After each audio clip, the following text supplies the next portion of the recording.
video on record so that we'll have a copy for ourselves.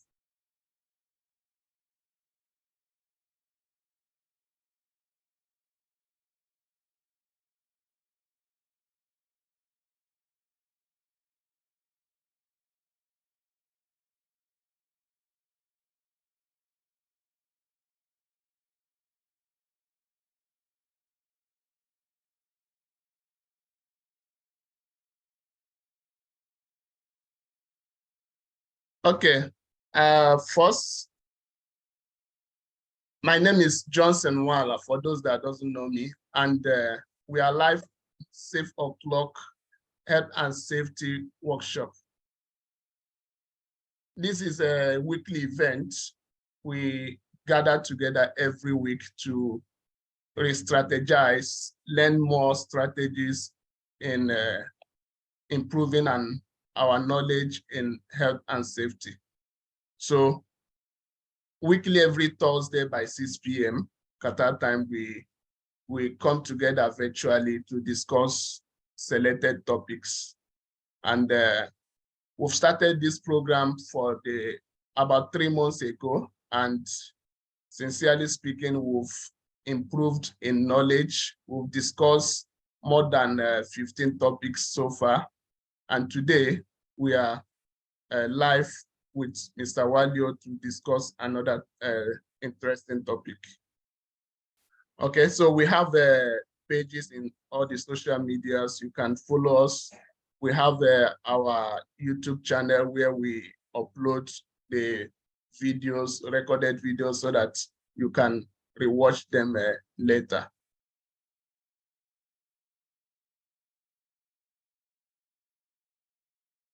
So today, we are talking about the role of health and safety in sustaining environmental, social, and social governance.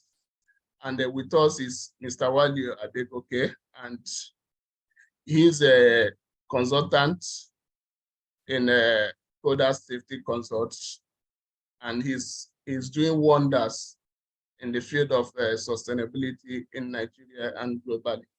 So we are glad to have him today to lead the discussion, and we'll have the opportunity to ask questions and contribute according to our knowledge. So without wasting much time, I will give the podium to Mr. Walio. He will introduce himself and continue with the presentation. Mr. Walio, over to you. You can share your screen as well. All right, thank you very much. As he has rightly said, my name is Walio Adegoke, and I must make a very much disclaimer based on some of the things he has said. I'm also learning, and I'm a student of knowledge, and I'm actually here to learn from you all. It is more or less like I'm seeing it as an interview where you are all interviewing me. I will say all the rubbish I want to say, and you all will correct and advise me on how to get better. So I see it as more of an interview session than me presenting to you, because I can see a lot of my powerful, well-versed professionals here on the field. So that is my first disclaimer. And the second disclaimer is, if you have questions and the question passes my head, I go dodge them. I go dodge jam. I know how to dodge very well. So, like he has rightly said, is a platform for us to learn. And I'm very much glad about this. You know, like 3 years ago, I was asking a question before I start saying my rubbish. How many minutes do I have? How many minutes do I have so that I work with time? You have 40 minutes. 40 minutes, okay. I will see how I can go around it. So I remember I remember 2 or 3 years ago when please I want everyone to be muted. So I remember 2 or 3 years ago, I think during COVID era, that was when I started my safety advocacy, and I started basically about COVID before I extended it to home safety and we started imputing other factors. And I was much concerned because one person cannot be doing this. We have community of experts, professionals, and you don't need to be an expert before you start. There is a common saying that I always believe in: start anyhow, start dirty, start rough, start when you are not ready, just start. If you wait for you to be perfect before you start, you will never start. So that is the principle I have always hold with myself. And I also want all of us to embrace that. Only one person cannot do it. Even two people is not enough. We want to show whereby every weekend we will have so many safety webinars. It's not until we wait for IOS to do their weekly webinars, or we wait for ESPON, or we wait for WSO, or we wait for all professional body. We ourselves, we can do it. It's possible. And this is it. This is my very powerful professional doing this wonderful job here. And I really appreciate this. To the extent that it will even release of, if you are much doing this, it will relieve us of the stress. Okay, I know that this person is going to do it maybe every 2 weeks. Definitely, I will change my own to also 2 weeks instead of every weekend. So everybody will have so many platforms that will learn together. That's what makes a community. And I'm very glad to be part of this wonderful innovation. Thank you so much, my powerful boss, for inviting me. I feel privileged to be interviewed by all of you here. Like I said, I'm coming here to be interviewed. I feel so privileged to be interviewed by all of you here. Thank you so much. So give me the permission to share my slide. I actually rushed these slides this morning because, to be honest with you, when you gave me that topic, I was like, this person wants to open my yansh. This man wants to open my yansh, but I believe that everything is all about researching knowledge. I'm trying to do full screen now. I'm trying to do full screen now. Control 5. What's wrong? All right, please confirm that you can do my screen. You can see my screen, please. Yes, sure. We can see All it. right. So the discussion is about professionals. We as safety professionals, our roles in sustaining environmental, social, and governance. And we can start the discussion without giving an understanding of what ESG really means.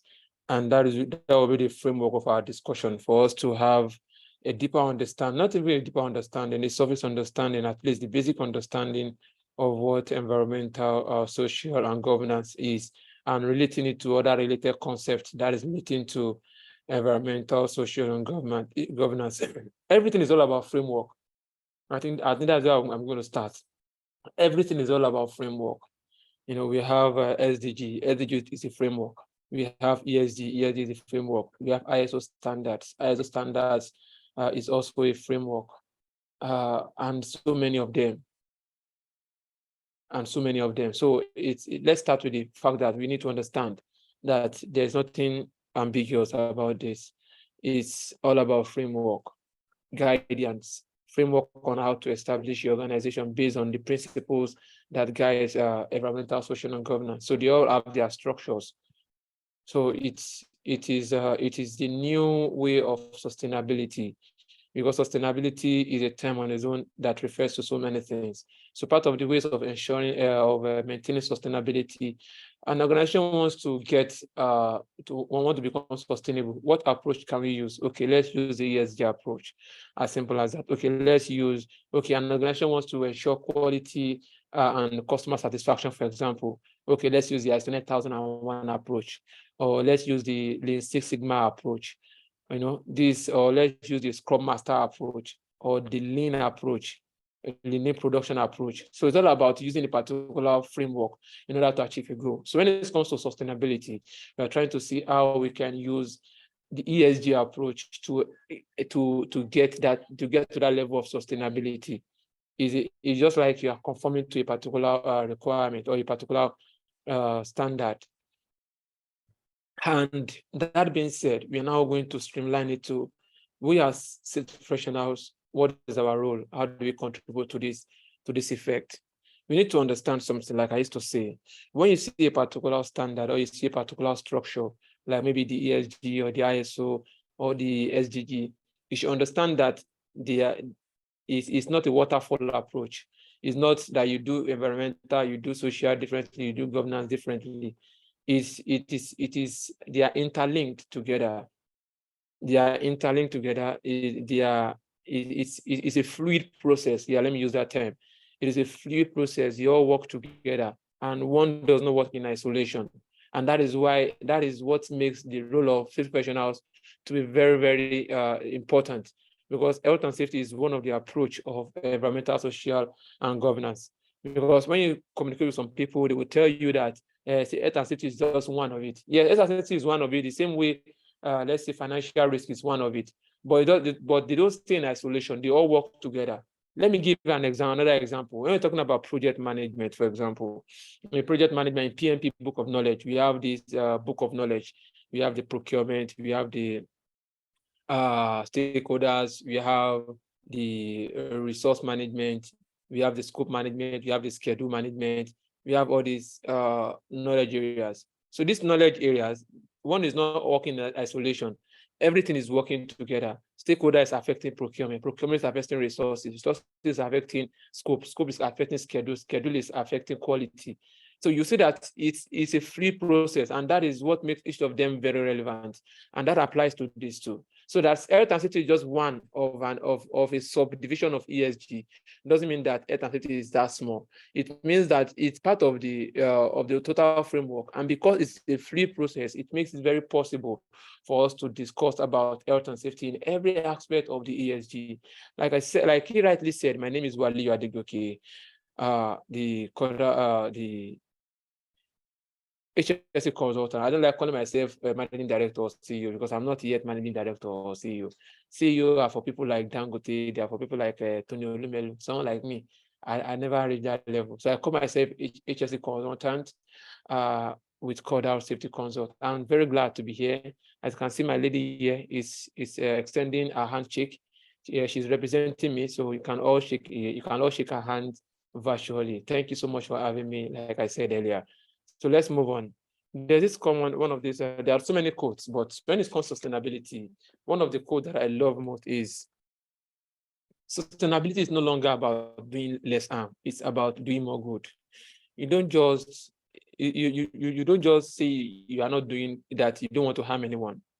While you are not harming anyone, you should be replacing it with doing good. Even spiritually, when it comes to spiritual safety, they will tell you when you sin, when you commit a sin, you should replace that. After seeking forgiveness, they are not going to repeat that sin again. They are not going to cause any harm again. You should replace it with something good. You should replace it with something good. For example, a company that is into paper processing. Maybe they use wood to produce paper. It's not only about reducing the number of papers or reducing the number of trees that you are using. It's about replenishing the deforestation activity that comes as a result of your process, replenishing it with planting more trees. So it's not only about doing less harm. It's not only about reducing your generation of waste. It's about doing the opposite. That is doing the good part. So that is one of those quotes that I love very much. We need to put that at the back of our mind, and that's sustainability. It's not only about doing less harm. It's about doing more good. We cannot choose between economic growth and sustainability. We have to do both. One cannot work in isolation. If you're talking about growth should be sustainable. If you are doing if you are having a 10 years plan on how you want to grow and your growth is not sustainable, definitely when you get to that apex, definitely you are coming down. Sustainability is just rewinding to ensure that when you get to a particular level, you are able to solidify your feet completely using the sustainability approach. Sustainability is the balance between the environment, the economic, and ethics. Environment, economic, and ethics, and that is where you will see you can apply ESG. Ethics has to do with the society. Economy is being controlled by the government. So you can see the aspect of ESG between when it comes to this particular code. So let's look at the challenges we are facing today that has given rise to the need for us to understand why the ESG approach is very, very important. We need to understand these basics. This is where it starts from. This is the road. This is the beginning. This is the basis. If you look at the population growth, 7.8 billion people today, expect 9.8 billion by 2050. That is the population. We mean that we are having increase in population. People are expanding. People are increasing in number. The land is still the same. We are trying to reclaim so many land in order to take care of the population. But the effect of reclaiming so many land is on this. It has a side effect of deforestation, industrialization, in order to meet up with the need. And while we are doing all this, it's going to have an effect on Mother Earth, and it's going to affect the data population. So understanding this principle that, see, we don't need to continue this way. If you continue with this approach, it's going to have issues, it's going to affect so many things, which include, you can see that I told you that it is a fluid process. One does not happen in isolation. Now, this increase in population, and if you look at digital population, it varies. That is why ESG has to be specific with society. That's why we have social. That's to be specific with the region, with the area we are trying to address. So, for example, if you look at this part of the world, we have high population density. If you look at some other parts of the world, they have low population density. Now, people are migrating to those places because there's high economic value due to the low population. Nigeria can't claim that, for example, that Nigeria is a oil producing state. They are generating more oil and they are generating more revenue. The question is that those revenue they are generating, if you divide it by the total level of population, what is applicable to one person? So comparing Nigeria that is producing, let's say, for example, I'm just giving an example now, maybe 1 million barrels of oil per day to a population of 200 million, and you are comparing with maybe UAE that produces 800,000 barrels, which is less than 1 million, but the population there is, let's say 30 million or so. I'm just giving an example. So you can see that there's even though Nigeria is higher in terms of number and somehow close, due to the population, it has an effect on the economy. At the end of the day, it affects consumption and production. So demand for food and energy, pressure on because of the high population, there is demand for food and energy. That is why our poverty rate keeps on increasing every time. Our underemployment keep on increasing every time because we fail to understand the aspect of ESG, environment. So let me use the word sustainability. You need to. I remember when I was talking with one of my political friends, I was telling him that, look at, because ESG applies to so many things, even in politics. I was telling him that, okay, look at this particular area where I was brought up. When I was young, we have less number of streets. Well, we have enough streets, but as time passes by, we observe that all those places that we used to go inside to go and play football, that were just land, that we just clear the area and we'll just go there and play football, play soccer, are now being everywhere is now being occupied. Now, this government should have a foresight that, see, in the next few years to come, this place is going to be well populated because it is close to Lagos State, and due to when there's overpopulation in Lagos State, where people will rush down to Ogun State. So now, when you have that kind of foresight and you are seeing increase in population, you should know that when the population is increasing, there will be increased demand for power. There will be increased demand for road. There will be increased demand for number of public schools because people will be coming to that area. Now, from their generation of income, that is where economy comes to play. From their generation of income, they are seeing more tax in this area. Those that are paying tax are not ghosts, they are human beings. So from the payment of tax and the increase in tax being paid and the increase in revenue generation due to buying and selling, it should tell you that, yes, people are increasing in population, and it should give you a foresight about what do you need to do in order to address the population. That is what sustainability tells us about. Ability to be able to look at the current situation of things and apply it and give a foresight on what could happen in the next 10, 50, 20, 30 years, and start putting control measures to ensure that while we are enjoying the benefit of today, we do not deprive the future. Now, climate, if you look at climate, is no more far-fetched. There's increase in the climate change linked to fossil fuel and tropical deforestation. Yeah, increase in temperature, it's been generated. What's it called? The depletion of the ozone layer, the issue of increase in sea level due to expansion, due to the ozone layer that is supposed to cover the sun is directly eating us, and because of that effect, the chemicals, what are they called? The nitrogen and the likes are generating more heat, and they are heating up the water level. The water level is expanding, and the expansion is increasing the sea level, and from that we have the issue of overflooding, and that is affecting us. So, and at the same time, we are still living close. We are still trying to dredge and to take over water areas and to turn them to land. This is affecting us. CO2 rising 10 times faster. You can see 10 times faster than any sustained rise in the past 800,000 years. Actually, personally, I don't always believe in all these 800,000 years or blah, blah, blah, blah, blah story. But let us have the idea. Let us get the concept of what they are saying. Even if it's 5,000 years, even if it's 10,000 years, there has been increase in rise of CO2, pushes planetary boundaries and accelerates biodiversity loss. We have issues of biodiversity happening I remember then, when we were very young, there's this particular thing. I think we used to call it tambolo. I don't know who can remember that thing. Maybe we used to have grasshopper then. We used to have this, that maybe it's tambolo that is very thick like this. I've been scared of that thing.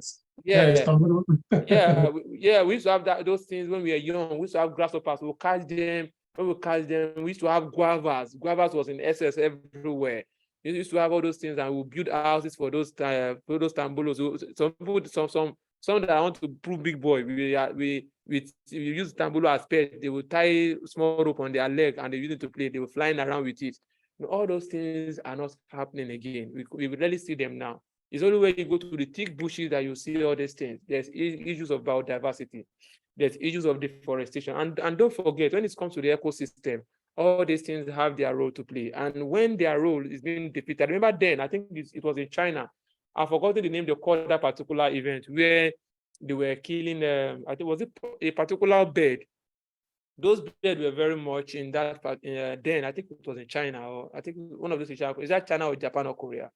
I think it was China. So they were killing those birds, but maybe it was parrot, one particular bird, because they were much. So they said that they were eating their crops, so they were killing those birds. So in fact, then it was like a pride that you kill a bird. Then after they kill almost all the bird, or the particular bird, after just like few months after, they started seeing swarms of some kind of insects. Those insects covered up all their farmland and destroyed their farmland. They never knew that that bird that they were killing was actually saving them by eating those insects. So they survive by eating those insects, so they don't eat. And those insects will not later end up eating their crops. But they never knew. This is the issue of sustainability. For communities, soil, palm oil, beef, timber, 15,000 square meter tropical land destroyed every year. Health, well-being and health, safety, ensure healthy lives, combat communicable diseases. These are what we have experienced in the past few years when it comes to the COVID era. There's issue of consumption. Due to high population, there's increase in demand of animal protein and the likes, and not sustainable product and consumption. So we have so many issues that is affecting us, all these challenges that we are facing, and so many others. And that has made us to have an understanding of how do we make this thing sustainable. Businesses have been affected. And when you talk about businesses, organizations, they have been set up for a particular purpose. Nobody set up an organization, even the so-called NGOs, sorry. I'm having a dry throat. Sorry. Even the so-called NGOs are just NGOs for some reasons. But at the end of the day, it's all about profit making. When we go deeper into analysis of what NGO really is and what they do and how they get their funds, you see somebody saying he established an NGO within a few months, he's already driving Bentley, he's already driving Jeep. NGO. Someone when you say something is not profitable, then there shouldn't be any means of generating revenue. But the truth is, one way or the other, they generate revenue. So every business organization is being set up for specific purposes. Continuous achievement of this purpose requires actions for sustainability, business growth, and continuous relevance in the society. These actions involve carrying on with business activities without negative impact on the people, society, environment, and the economy. When you establish your organization should not be having impact on the people, negative impact on the people. The only impact it should be having should be a positive impact. If there should be any impact at all, it should be a positive impact. Your activities should not have a negative impact on your local community and at the global level. So you look at every area and look at how your activities can affect your community and can affect the global space, and have a continuum effect or a later effect on the future generations.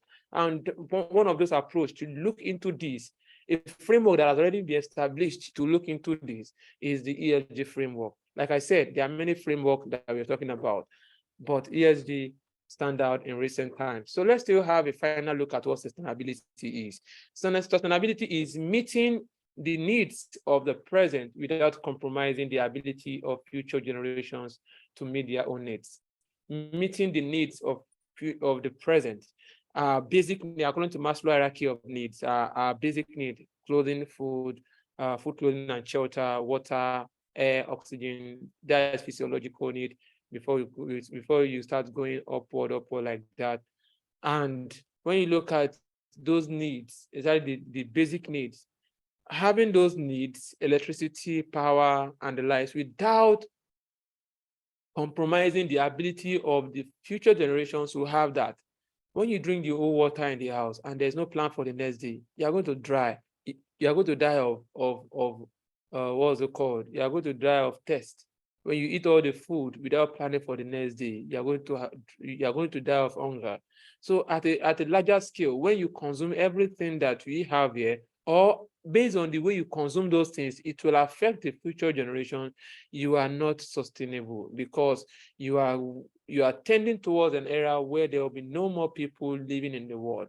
Because for people to continue to exist, it means that based on the principle of sustainability, we need to take care of the future needs of people. So our activities, our processes, whatever we do that could affect the future need of that same thing that you are consuming now, then means that you're not sustainable. Sustainability is the idea in which production of goods and services are done in ways that do not encourage the use of resources that cannot be renewed or replaced, which can cause damage to the environment and harm to the people. The issue of sustainability is very deep, because when it comes to goods and services, especially when it comes to goods, products, I just laugh when you see some companies will tell you that they are sustainable, and you go around, you see there are plastic bottles everywhere. You see there are plastic bottles everywhere. Even we safety professionals, we say we are sustainable when we have events. I'm also guilty of this, even though I tried for our setting the pace 1.0. I tried to look for other means to get water. I used I made sure that the bottle was not the bigger one, it was a smaller one, something like that. So that because, and I was trying to look at ways to reduce the generation of these waste. Yes, there's a procedure for them to recycle it, but based on our basic understanding of environmental, the first thing is to reduce, reuse, and recycle.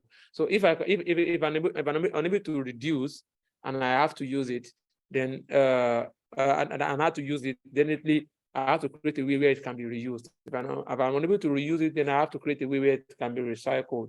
So if the first thing is to discourage use of resources that you can't renew. Non-renewable energy, for example, is an example of what we're talking about, because all these things most times it causes damage to the environment and harm to the people. Sustainability is described as policies, projects, and investment that provide benefits today without sacrificing environmental, social, and personal health in the future. It's about taking care of today without depriving the nearest future. Sustainability is integration of environmental health, social equity, and economic vitality to create thriving, healthy, diverse, and resilient communities for this generation and the generations to come. So it's about taking care of this generation without depriving the future generation, putting policies in place, establishing a framework that will help us in integrating environmental health, social equity, and economic vitality, governance, that will help us to integrate these things together in order to ensure that we have a resilient community in this present generation and in the future generation. But there are some misconceptions about sustainability. Sometimes people think that sustainability is all about the environment. Sustainability is not only limited to the environment, even in the financial world. When you are having a business and the way you are operating your business in such a way that in a few years to come, your business will liquidate or might be liquidated because you are unable to have a financial plan across the years. So it's not only about environmental alone. It is a very wide concept that has this framework. But at the center of it all is the people. when people talk about sustainability, they focus often on environmental sustainability, but sustainability is fundamentally about the people. That is the center of it. It's about the people, it's about the human, because imagine a world when there is no human, it means that no human will exist at all. And when human does not exist at all, it means that nothing is existing in the world again. The world is just there. Maybe the trees will continue to grow everywhere, filled up. Because the thing is, the truth is, when human do not occupy a particular space, naturally every other form of existence, plants and animals will occupy. For example, if you go to a particular house that was abandoned for years, not cleaned up, within 3, 4, 5 years, the house will be filled up with weeds and the likes. And after 30, 40 years, I'm very sure everywhere those places will turn to trees. So that is how the world works. That's how the earth works. So it's at the center of it all that ensures that there is a meaningful existence in the world, the purpose of the world. Even in the beginning, when God created everything, he has to create a human, that is a man, and the man and a woman to come together to exist, to ensure that the world continues to exist, because definitely human is at the center of it all, to ensure that the world continues to exist, because without it, all what the purpose of creation is about might not be achieved. I mean, how can we have industrialization with the goat and lions and the cows? I don't know. I don't know if it's possible. I know nothing is possible for God, but for God to have created the human being, it means that he needs that creation to ensure that the world continues to go on. So at the center of it all, sorry, I'm also a spiritual person, so that's why sometimes I can put in the reality of spirituality or religion into it. So at the center of it all, we have the people. How we sustain so the people are, it is said that in Yoruba language we say "Èèyàn ni àrólé lórí ilẹ̀," meaning that the human being they are the one in charge. They are the one that God has put in charge of what is happening on earth. So how we sustain our economy, pursuit, and the resources we use, the way in which we treat one another, and the decisions we make. How do you treat one another? That's where the social comes into play, the social part. And there are so many things, the way I think about sustainability is very somehow, but because sustainability is growing every time, we sometimes just need to speak out to tell ourselves the truth. Let's say, for example, when it comes to the issue of social, when it comes to wars, when it comes to issue of killing, let me use the word war, invading countries, taking over countries, dictating to countries, partiality of this established global framework. And when a country A is doing a particular thing to country B, they keep quiet. And when country B is doing the same to another country C, they start making noise. In as much as the action might be bad, but when we're talking about society should be impartial. We should, for us to, and these are the same people that are screaming about sustainability. That's why we say that sustainability is not something that has to do with the global framework. Even within your own community, you have a role to play when it comes to sustainability. So you don't need to wait for the quote and unquote the rulers of the world, quote and unquote the rulers of the world, to do something before you start doing your own. That's what I said from the beginning. Even when it comes to health and safety, we don't need to wait for the various bodies that we know before we start doing what is right. Because when we wait, we may continue to wait and nothing will be done. So that aspect needs to be addressed. We need to know how do we treat ourselves. Equity, justice is part of what ESG talks about, and the decision we make. Then sustainability links to human capital management, how we develop, invest, and look after people in the use of their skills, knowledge, and experience. So what differentiates sustainability from ESG? Now, ESG stands for environmental, social, and wow, few seconds, please. My battery is almost off.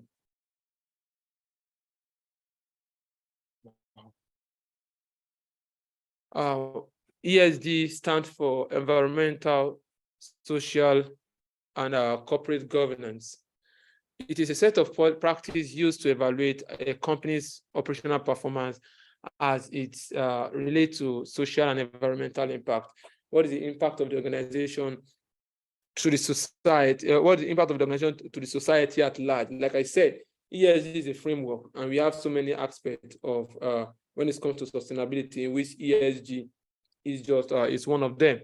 Why some people use them interchangeably? They are different because ESG they have the metrics for measuring that level to describe the transparency and performance of the company. They have the way they go about it. There's the way they do the calculation for maybe a GHG emission. There are calculations for it in order to see how they are conforming to the requirement of ESG. Through ESG, though ESG is a component of sustainability, I said this from the beginning. When it comes to sustainability, so sustainability is a broader universal term. Any company's effort to do good. It refers to a company's holistic effort to balance people, planet, and profit. So it's a term that is used generally. But when you now want to look at, okay, how do you, just like saying health and safety management system. Health and safety management system is a broader term. We're not talking about, okay, using ISO 45001 framework, ISO 45001 standard. That is just one approach to establishing a health and safety management system. You can use any approach as you deem it fit. So that's the same thing applies to ESG and sustainability. Sustainability is broader than why ESG is one of those approaches to ensure sustainability, to balance between the people, the planet, and the profit. And when you look at the planet talks more about the people, the planet talks more about the environment. The profit talks more about the what am I saying? The planet talks more about the environment. The profit talks about more of the economic, and the people is the government, that is the governance. Because when you talk about government, when you're talking about the government has to do with the people. We people are actually the government in reality. So the holistic effort to balance the people, the planet, and the profit, we call it the PPP, the 3 Ps: people, planet, and profit. That is what makes up what we call sustainability. And one of those components of sustainability is the ESG. ESG was defined by the United Nations based on a report published in 1987 as development that meets the need of the present without compromising the ability of the future generations to meet their own needs.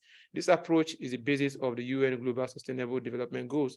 So this where I told us that SDG is also an approach, and it has its own framework also. So let's go into going deeper into what ESG really means. ESG, like I said, addresses many topics and stakeholders. It is a very wide, very big framework. ESG represents the company's effort to systematically assess, manage, and monitor risk. And when it comes to risk, risk is very, I don't know. I know of health and safety risk. I know in the comment section, can we have other examples of risk? I know we have health and safety risk, and we have legal risk, we have financial risk. Can we put it in the comment section, the other example of risk that we have, risk that we see all the time? I want to see some of them in the comment section as we move on in class, so that it won't be only me saying my rubbish here. Any other example? Is anyone saying anything? Only one person. Thank you. Organizational risk. I can see only one person talking, Abdul Kabir. We are 21 in that section already. Spiritual risk. I love the organizational risk. You see, even the thing about when this comes to, you'll be surprised that there might be an aspect like that. Because, for example, if you want to go to a particular society to start a project, and it's a new farmland, and you want to talk about the society, that is the social part. We've had a situation whereby they will start a project somewhere, and they will try to cut a particular tree, and the tree will not cut. They will try to cut a particular tree, and they say that they have to pay homage. They have to do some kind of sacrifice to that particular tree. And before they can be able to call this or something. So you might be surprised that it might be applicable, but the time that it will be called might not be spiritual risk. That is why the ESG framework is very wide. So they might not say spiritual risk. It might be some kind of, it might not necessarily, it doesn't mean that it is diabolical. I remember then, someone like me, you're going to say a tree cannot cut. There might be different approach. A Christian will say, if you shout in the name of Jesus Christ, the spirit will run away. A Muslim will say, if you read a particular verse, the spirit will run away. Someone who is a traditional will say that if you beg the spirit, if you do some sacrifice of the spirit will run away. Yes, different approach. The most important thing is that I want to do the project. I want the project to be successful. Some they will tell you need to go and meet person before you can start work. So spiritual risk, I will not go against it because, like we said, ESG is well encompassing, and the approach is to ensure that we do not affect the current need and we not affect the future need. So I can see so many comments here. I can see operational risk, I can see sustainability risk, I can see environmental risk, I can see strategic risk, I can see corporate risk, I can see social risk. Health risk will also fall under social risk because it focuses on human capital. Beautiful. So we can see that we have different kind of risk, business risk, and there is project risk, organizational risk. We have operational risk, we have market risk, we have legal risk, we have political risk. As risk can be, even if you remember in our ISO standard under planning, that is clause 6.1, it talks about actions to address risks and opportunities. And if you look at your that's my ISO standard in clause 4.2 or so, it's talking about understanding stakeholders and their needs, their interested parties, needs and expectation of interested parties. So something applies to here. If you look at this particular framework now, you see aspect of shareholders, also the stakeholders. They are also part of what ESG talks about. So ESG represents the company's effort to systematically address, manage, and thank you for all your input. I really appreciate that. Manage and monitor risk of material potential impact to the strategic and financial decision of the company. If you look at our activities, our processes, our actions that we're taking, how does it have, what impact does it have on the strategic and financial decision of the company? That is the current need. And also, how does it affect the interested parties or the stakeholders, like the communities, as the case may be? The term ESG is often, financial risk and not, we have a whole lot of them. You can say that risk is just, so from the aspect of risk, you can see where you're coming from. For example, when you're talking about financial risk, I want to give an example of where health and safety can come in every aspect. Apart from the fact that health and safety stands on its own, you can see that when it comes to financial risk, for example, maybe a company is looking at how they want to address their financial goal for the year. What could affect getting up to that goal? If there is a fire accident, for example, and everywhere is filled with fire and it burns down the company's one of their buildings or their products, that is an issue. That is an issue. If their driver is driving and there was an accident and all the materials fell or spilled to the ground, that is a loss. That is financial loss. So this is it is financial risk, but what led to the financial loss is a sort of lack of safety practice. So you can see how health and safety will integrate to other aspects of ESG. That is just one of the hundreds of examples that we can give. The term ESG is often used as synonymous for sustainability, CSR, that is corporate social responsibility, public relations, social investment, environmental compliance. While some of these elements may factor into ESG program, at the center of ESG is the management of risk and preservation of shareholders' value. And one of the shareholders is human capital, is the people. That is the center of it, of managing the risk and preservation of the shareholders' value. So when you look at the framework, when you look at the various aspects, you see the issue of climate change, you see the issue of environmental impact, you see health and safety, you see communities, you see board quality, shareholders' right, and ESG risk as the center of it all. Let's move ahead, please. Please, if I get to 10 minutes more, please do call my attention. Once I get to 10 minutes more, please do call my attention. How many minutes do I have left? How many minutes do I have left? Or I'll just continue talking. Left. Go ahead. How many minutes left? 12 minutes more. Go ahead. 12 minutes more. Okay. All right. So let's look at the key component of ESG. We have corporate governance, we have environmental, and we have social. Corporate governance issues apply universally across all industries.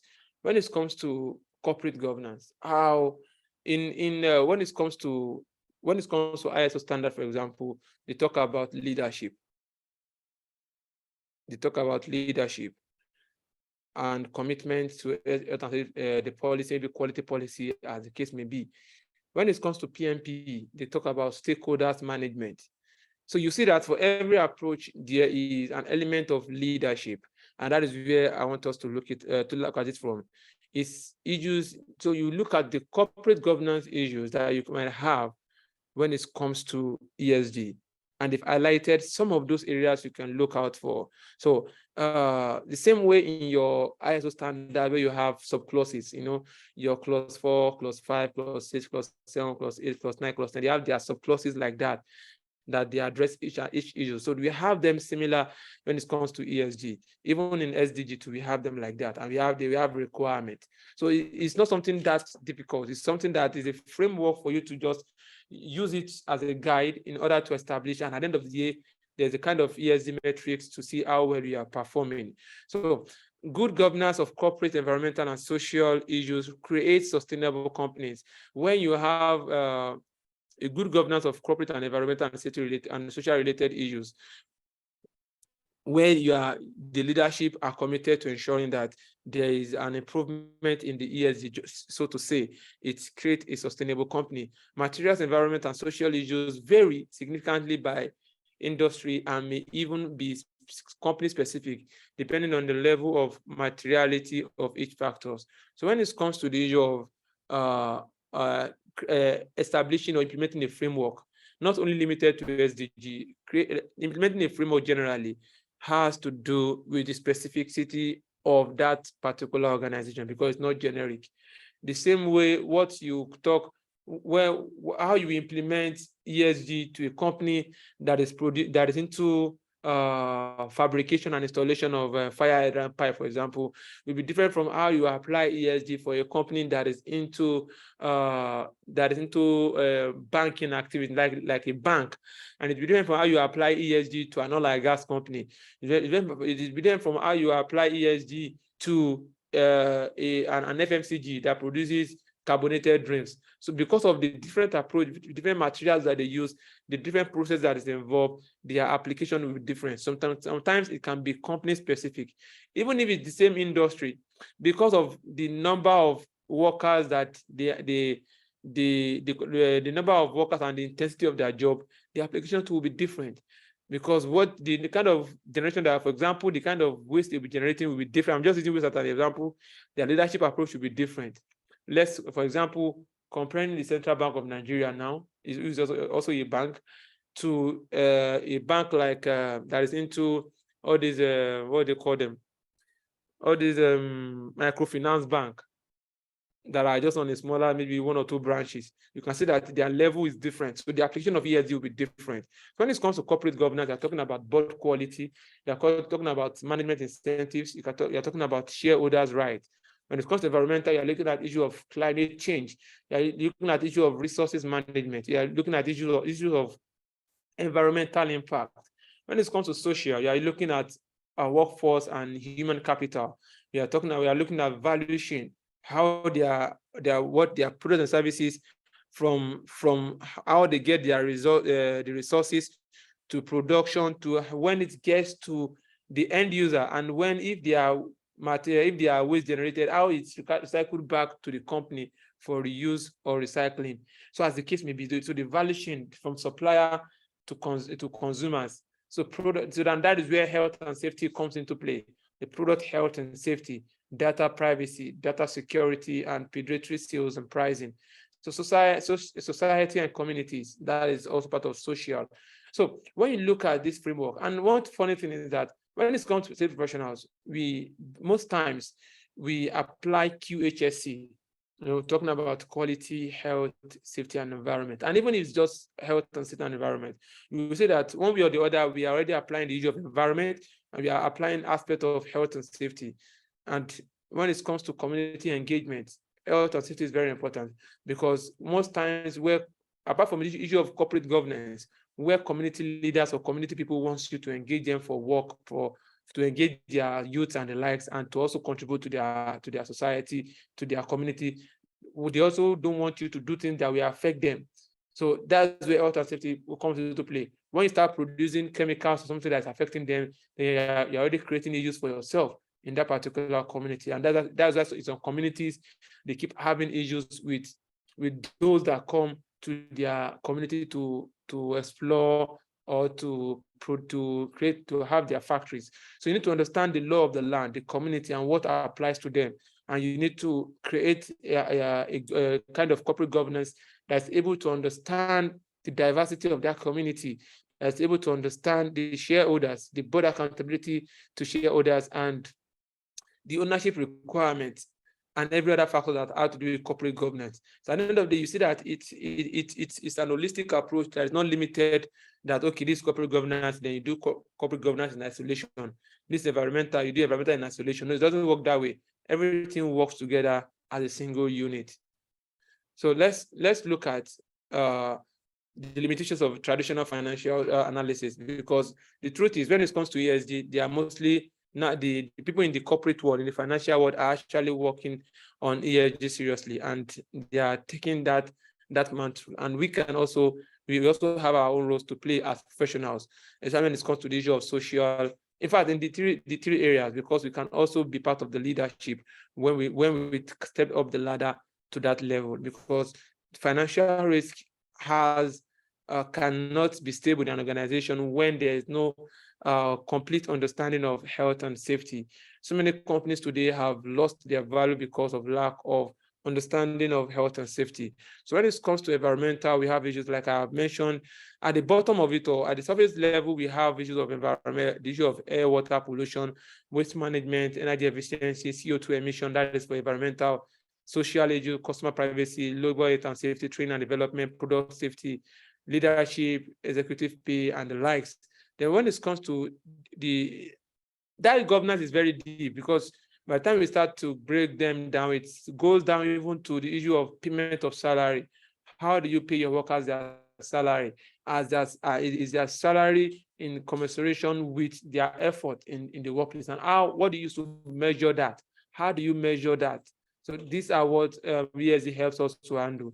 Help us to handle them to ensure that people are not deprived of their right when it comes to payment. At the bottom of it all is the activities going on.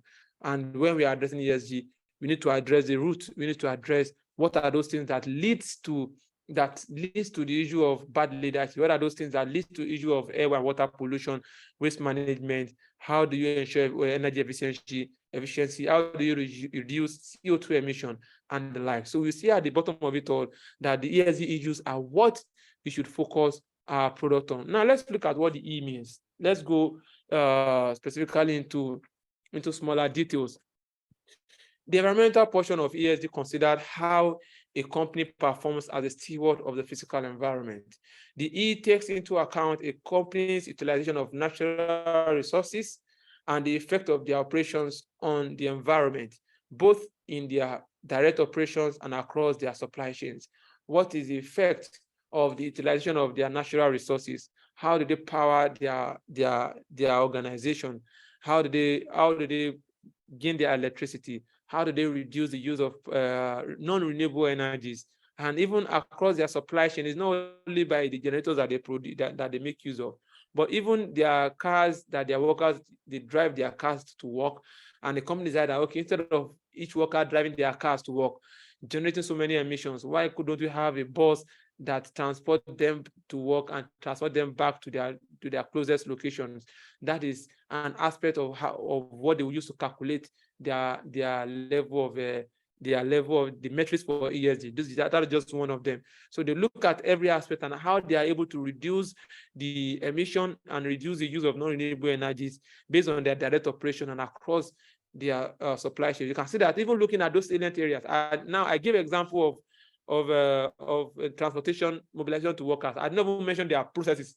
When we start talking about their processes, start talking about how the automated system, for example, when you go to a particular, when someone enters a particular doorway or a particular office, the light will switch on, but by the time the person leaves, the lights will go off. You see some of these things in the hotels.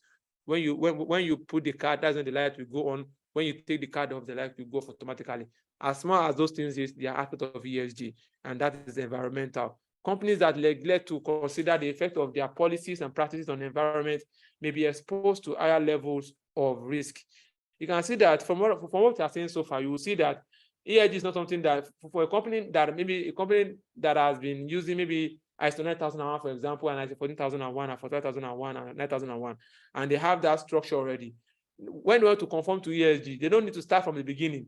They just look at the areas of ESG that applies to the area of all those particular framework that they're using before. It can be SDG framework, it can be Six Sigma framework, can be ISO framework, and they will now look at, okay, what area of this particular framework applies to ESG, and they just put it in, and they now look at, okay, these are the areas that is left. Let us just gather them together. So it doesn't require that they will start from the beginning. Companies and investors often lack a common framework for assessing their ESG risk and opportunities. And the issue of climate is also there. Because of time, I want to move on. I want to increase my speed now. Please permit me, my powerful boss that invited me. I think I've elapsed the time. How many minutes more are you giving me now, so that I won't take much of your time? Let's give you 5 minutes more so that you will be able to answer our questions. Okay. So that we'll be able to answer their questions. Okay, I'll put it that way. So let me increase the speed. So let's look at the G. The G is talking about corporate governance, ownership and minority rights, board structure, diversities, success planning, financial ESG reporting, anti-corruption, anti-bribery and corruption, business ethics, executive remunerations, legal compliance, and risk management. These are issues that had to do with governance, because the governance that addresses everything. Without the top management, without the top leadership, with having a corporate governance, then issue of the G in ESG will not be achieved. So these are the aspects that they look out for: the business ethics, the business approach, their policies, how they manage their various risks, legal compliance, anti-bribery and corruption, succession planning, and every other part of that. So when you look at the ESG and the SDG goals, you see where they apply. If you look at the environmental, you can see where we've written it. Environmental, under the ESG goals, under the SDG goals, we have issue of clean water and sanitation, affordable and clean energy, industry, innovation, and infrastructure. We have sustainable cities and communities, responsible consumption and production, climate action, life below water, life on land, and the likes. Same thing applies to social. They have aspects of ESG that applies to them: no poverty, zero hunger, good health and well-being, quality education, gender equality, clean water, decent work and economic growth, responsible consumption and processes, peace, justice, and social infrastructure. If we start talking about each and every one of these, in fact, we will not leave this class till tomorrow morning. We start addressing each and every one of these, especially when it comes to peace, justice, and strong institutions. Then governance talk about gender equality, decent work, and economic growth. So you see that there are aspects of the SDG that also applies to various aspects of the ESG goals, the ESG framework. So why now? Why do we need to address it now? Like I said earlier, there's issue of global warming. And as ESG professionals, we need to also be futuristic in our approach. We need to look at how we could contribute positively as HS professionals based on the E aspect of our activity. Health and safety issues that is happening on a daily basis. Companies are losing millions, billions to poor health and safety practices. Even as little as when it comes to absence from work due to ill health issues, gender inequality, poverty, inequalities across board, biodiversity, pollution, and waste. And when you look at the top issues that we've been having for the past between 2015 and 2020, we have that the number one factor that we have top risk factor is the environmental. The environmental has always been topping the list. There was time that it was interstate conflict in 2015. before it went down and it was addressed. Then the other year was involuntary migration, where people are just migrating anyhow. Then from there, what was stopping it more was just what's it called?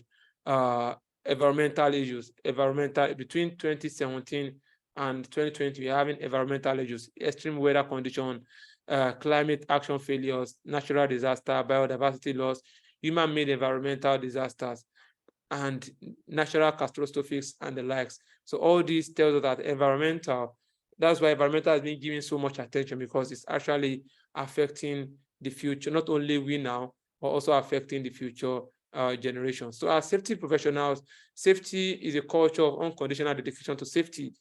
We need to apply our own intelligence. Remember that one of those aspects of ESG also talk about competency training and development. We need to ensure that we keep ourselves abreast of what is required of us to ensure that we are sustainable. Safety professional is all about leadership. Take it or take it. Even when you are just maybe you're an entry safety officer and you're the safety officer in that company, when something goes wrong, everybody start pointing out to you. Safety. It tells you that they know your worth, they know what you do. And that is why we also need to step up our game and also improve in our competency level to be able to ensure a sustainable organization wherever we work. The level of leadership is very paramount. We have the position right, we have the permission relationship, production result, people development and production, and pinnacle respect. So starting from the issue of our position, where people follow you because they just have to follow you, they don't have a choice because you are their boss and they need to follow you, then that is the minimum of it all. But at the top of it is when people follow you because of who you are and what you represent. We need to move up to that level where people will follow us because of they know that, yes, this person, whatever he says is the right thing, whatever he's doing is the right thing. This person wants us to carry out this approach in order to achieve a sustainable world, a sustainable nation, and a sustainable organization as it applies to the various organizations. They will follow you for that. So as individuals, we should be able to put ourselves in that position. I don't want to start explaining each and every one of them because of time, but the most important thing is to put ourselves in a pinnacle level, at the pinnacle where people respect us and they follow us because of who you are as a person and what you represent. In conclusion, and as ESG champions, we professionals can assist with the strategic direction and growth of financial and investment ambition within an organization. It should be part of our goals. I do tell professionals, don't just say that your job is to go to site and go and observe. Your job is to go to site and go and inspect, write report, write DHA, develop a HSE plan, sign inspection checklist, field checklist, and go home. No, you should look into the financial growth of the organization, into their investment ambition within the organization. We should ensure that we improve our competency to ensure we contribute to a sustainable workplace. Thank you very, very much, sir, for quoting that. Explore the key attributes of safety professionals, which should include formulating ESG vision. What is your vision for your organization when it comes to ESG? You look at the framework of ESG. Where can I come in? Even if it's one aspect that you can come in and you apply pressure on that particular aspect for them to achieve it. It's something. Operational principles and strategy, meeting up with top management. Every safety, there's another aspect that I can't talk about, which is the issue of behavioral-based safety. And behavioral-based safety even starts with the professionals ourselves before we even cascade it and talk about workers' behavioral-based safety, because the way we approach management also determines how they're able to listen to us and understand us. Our maturity level has to be at the pinnacle level where they respect us and they follow us for what we represent and for who we are. Driving key sustainability initiatives, including net zero strategy development, quantifying climate-related risks, and leading greenhouse gas mitigation strategies, and achieving a science-based target and corporate reporting, optimal positioning of the organization for stakeholders and potential investors. There are so many things, many other approach of our key attributes that we need to implement. At the end of it all, if we are able to have this approach, we'll be able to have a nation or a world where sustainability will become a value where people will respect. And it starts with us as professionals to be able to key into this, understand this, and grow along this aspect of sustainability. Thank you for having me. I appreciate the opportunity given to be interviewed by you all. And at this time, I will drop the mic and give room for questions and possibly answers. Thank you so much. Over to you, sir. Thank you very much,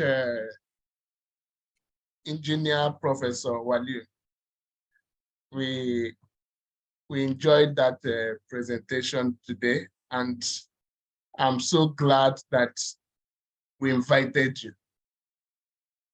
So I've learned a lot personally, and I'm sure that others also learned a lot. I've listened to you attentively, and indeed you are loaded, and sure that the time frame is very short to release all that you have on your head. So thank you very much for that wonderful presentation. Mr. Stephen, your hand is raised up, so I'll give you the opportunity to.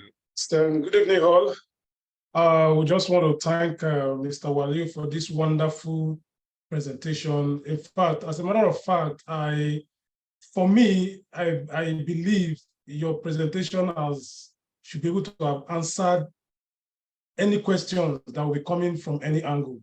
You know, but I will just be saying one or two things like which you have buttressed on. As a safety professional, we should have this sustainability as a fundamental skills, you know, because this ESG is a framework that has given us this opportunity to see that as a professional, we have diverse areas, you know, which we can possibly focus. Unlike the only health and safety, you know, just like he said, they work in interconnection connections. Okay, so there are many areas, even at the governance level. Okay, because in some big organization, you at the directorate level, you find safety director at that level. So at that level, you represent as a safety practitioner, right? So I just want to encourage us. Like I've said, I don't have question for you. Personally, I will have to revisit this presentation on the YouTube just to like refresh myself all the time. Though for me personally, I have this knowledge about ESG, and for so many that are having doubt that do not have the knowledge. That is why you see, even for you to be able to opt into the IOSH, for those IOSH members, for you to be compatible with the blueprint, you discover that by the time you carry out the assessment, you discover that it's just centered at ESG. So by the time you do it at the end of the day, you find out that maybe you are having a lot of gaps within this area. Most of the gaps you see coming up are coming because people do not understand or have knowledge within this area. So for us as a professional, it would be nice for us to begin to advocate. Many people do not know. We need to advocate, we need to reach out at the government level, how they can be able to bring this into the system, even at the government level, not just in the company level. So I think with this, we will be able to have a sustainable world in general. Thank you very much for giving me this opportunity to say one or two things. And thank you once again, Mr. Waliu. This is wonderful. This is superb. This is fantastic. In fact, if I want to keep saying, I will say more than 1,000 words. Thank you very much. Thank you, Mr. Stephen, for the contribution. We still have some time for question and contribution and answer.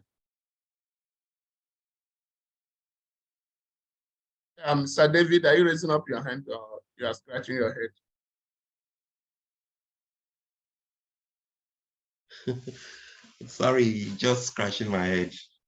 However, the presentation was okay. I think he did justice to the topic, to the subject. He discussed extensively on the three core elements, which is environment, social, and governance.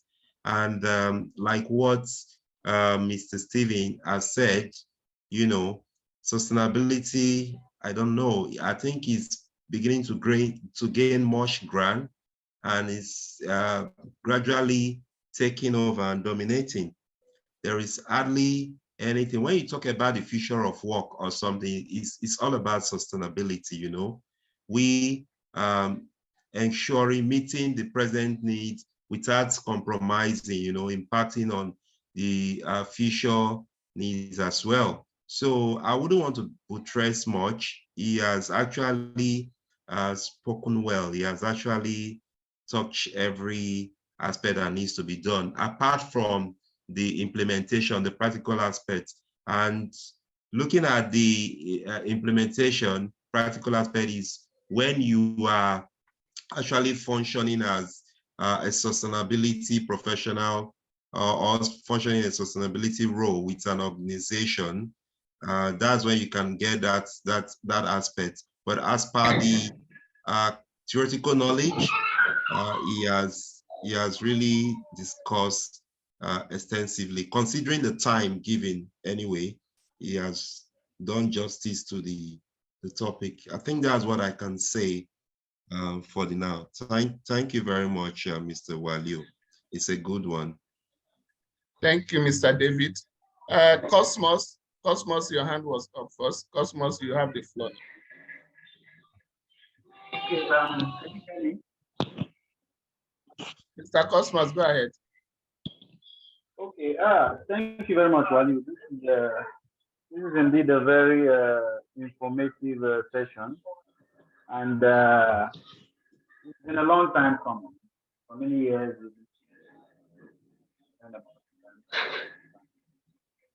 and the wave is increasing. I don't know if I'm the only one seeing that way. It has been an increasing wave that every business is tending towards. So thank you very much, Wali. I don't have questions. I just want to contribute and encourage every health and safety professional here to also diversify. Early this week, someone told me that sustainability is a political role, and I smiled. I say it's not just political. Just like Wali broke it down, he said it's all about people, planet, and the third thing. So how are we able to leave this world better, in the future generation? Just like say a good man leaves inheritance for his children. So thank you, and I hope to get.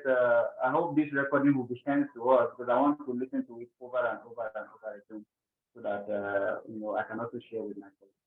Thank you very much. Thank you very much. I will drop my number on the chat, so you just chat me up. If you need the CPD certificate, you chat me up with your full name. And if you need the copy of the recording, I can send to you also. But you can just search for Safeoclock on the YouTube, and you will be able to view the recorded video as well. And Mr.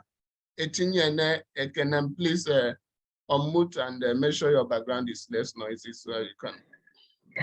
Okay, thank you so much, Wali. Thank you for a wonderful lecture. Sorry, I'm just leaving the production plant.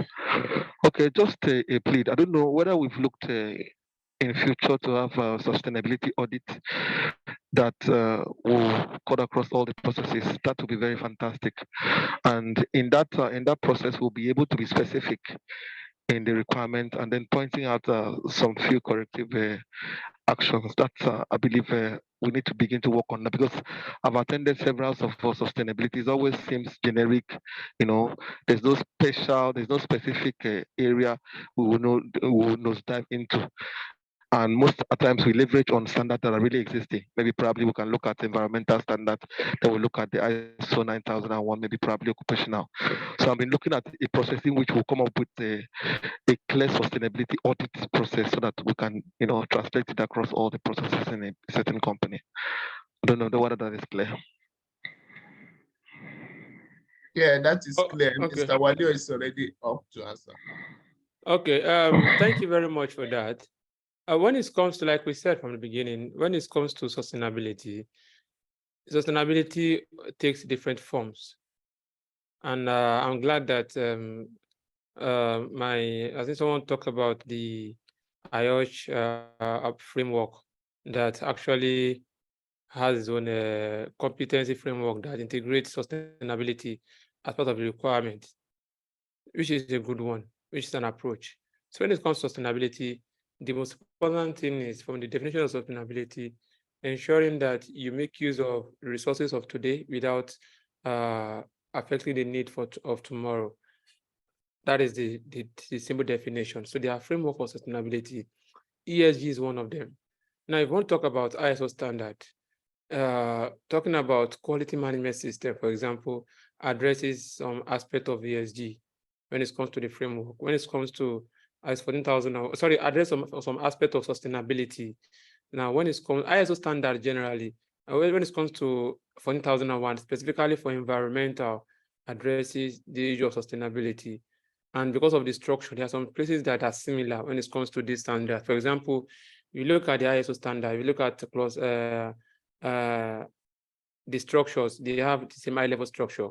Clause 9, clause 4 talks about context, clause 5, leadership, clause 6, planning, clause 7, support, clause 8, operations, operational risk and control, clause 9, performance evaluation, and clause 10 talks about improvement. And when you look at the whole, the basic three ones, we have a lot of thousands of standard. When you look at the basic three ones, 9,001, 4,001, 5,001, and every other one, they have the same structure. But especially for these three, like clause 4 has four subclauses, and then clause 7 too, we talk about support. When you have 7.1 that talks about resources, 7.1 talks about competency, 7.3 talks about 7.3 talks about awareness, 7.4 talks about competence and communication, sorry, and 7.5 talk about documented information.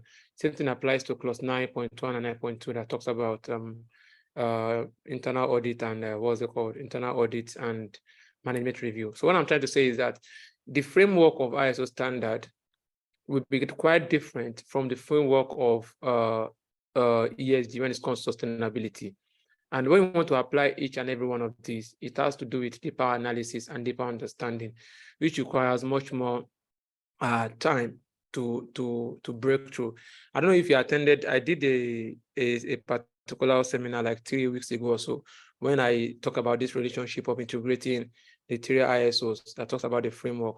So if you want us to have a presentation about that, number one, the admin is here with you, but two, I tell you, it's not something that can be done within 1 hour or 2 hours or 3 hours. It's something that requires time and deeper understanding. And most times they pay for it because it's like you are going into the integrity of the auditing of ESG or ISO, as the case may be. But at the surface level, it's for us to understand the generic framework of how it applies. And if you want to have a deeper understanding, you can do deeper research, deeper studies, ask questions from those that are professionals that know about it. And there you can personally develop ourselves.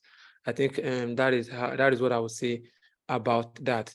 Then I don't know if that is okay, if that explanation is okay, because I want to actually talk about something now before we call it a day.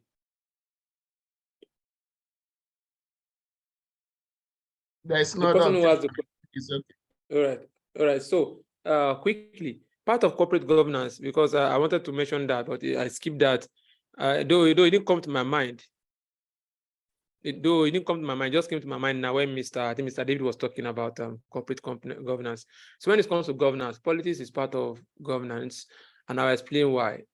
As individual, we as young professionals, we know how to shout from afar, exactly with these youths. We know how to cry on Twitter. We know how to cry on, mainly Twitter. We know how to push narratives. You know how to do, like for example, the person that accused Fashola of trying to manipulate the judiciary. The person is facing the consequences now for that false allegation. Whether it's false or not is not my problem. My problem is that we also should, to ensure that we attain that sustainability, we also need to, at a global level, at a national level, we also need to be involved in politics. Whether you are in Labour Party, or you are in PDP, or you are in APC, what matters is your own intention that you are going there. We as individuals, we also, because that is where the power lies. Because at the end of the day, the final decision will be made by the politicians. The final decision will be made by the government. And the government, the real government, or the government is the people, be deceiving yourself. The real government are those in power. And those in power A neutral person cannot just come and say he wants to contest. You have to belong to a political party. Those that are in power belong to a political party and a political movement. So we as professionals, enough of this virtual fight, enough of this virtual talk. Let us go to the grassroots. I'm a party member, and when we go for meetings, you will see old people, old men. We still had a meeting today, and that was where I was rushing from before my guy. I went to somewhere else too. You will see old people in their 60s, 70s, 50s, most especially women. They are the one that you will see. You hardly see we young guys. Yeah, we go to work. But what about weekends when they hold political meetings? Because you can't just wake up one day and go to one party and say you want to become a senator or a minister. You need to have been within them. They must have seen you, validated you as part of them. Then the movement will now go. Because I will tell you, it's an opportunity for us. Most of the people that are in these parties, most of them don't know what it takes. Most of them don't have it. Most of them don't have the requirement. Those in the grassroots, they just need somebody. You use this child. Hey, you are young, you are good, and you have been part of us. And they just do one or two things, and they'll put in, and they will support you to go and represent their constituency. Then from there, you grow into politics. One day, I'll still talk about this. Enough of this virtual talk. Enough of this. In order to ensure that state profession, the sustainability and the profession at large gets to that national level, to that government level that we're talking about, we need to be involved in politics, because politics is where the final decision is being made. And that is what I want to also point out. Thank you. Thank you very much, Sally. We appreciate that last talk, especially the involvement of young men in politics. At the end of the day, our future is being toyed with. So if we don't get involved and try in our own little way to change things the way it will be better for the next generation, whatever we are discussing here will just end theoretically. So it's an opportunity for us to get awakened and try to make impact politically. So thank you once again for that contribution. So I think that is the last question we have. We are up to the time. We kept the time, so we didn't exceed our time. So I want to use this opportunity to thank everyone who has participated today, especially our key speaker, Mr. Walio, and others who has contributed. So thank you very much. I've learned a lot. I'm sure you learned a lot too. So let's keep coming. Let's keep getting involved. Let's keep educating ourselves. The platform is not just open for a few people to talk. If you have a particular topic you are so much interested in, or you are so eager to give out, just let me know. I will create an opportunity for you to speak it out and let us gain from your wealth of knowledge as well. So it's not just for few people to talk or teach. No, we are all here to learn. So this platform, Safeoclock, is for everyone to share our knowledge, share our insights, our experiences. So whatever topic you are so eager to let out, just let me know, and I will create the opportunity for one of the Thursdays for you to present, and we'll learn from you as well. So with that, I think we are coming to the end of today's, so that the video will not be too long. So thank you all for coming. Thank you, Mr. Abdulkabi. Thank you, Chika, David, Harrison, who is Inni, James, Michael, Pascal, White, user. So everybody who is here, I appreciate all for your time. Thank you very much. Thank you, everyone. Thank you so much. And, Thank you so much. Thank you so much. Thank you so much, Mr. Wally. It was an amazing section. Thank you. Thank you. Mr. Stephen, good evening and thank you. Thank Mr. you so Joseph, much. Thank good you, evening and everyone. thank you. Thank you so David, much. Bye-bye, everyone. Thank you. James, thank Thank you. you so much. Thank you. Welcome. I appreciate. Thank Who's you so this much. person with this Xiaomi phone contacts? It's Stanley. It's Stanley. It's The name Stanley. is Mr. Zayomi. Stanley. It's Okay. Stanley. Okay, Stanley, good. Yes. All right. All right, guys. Thank you.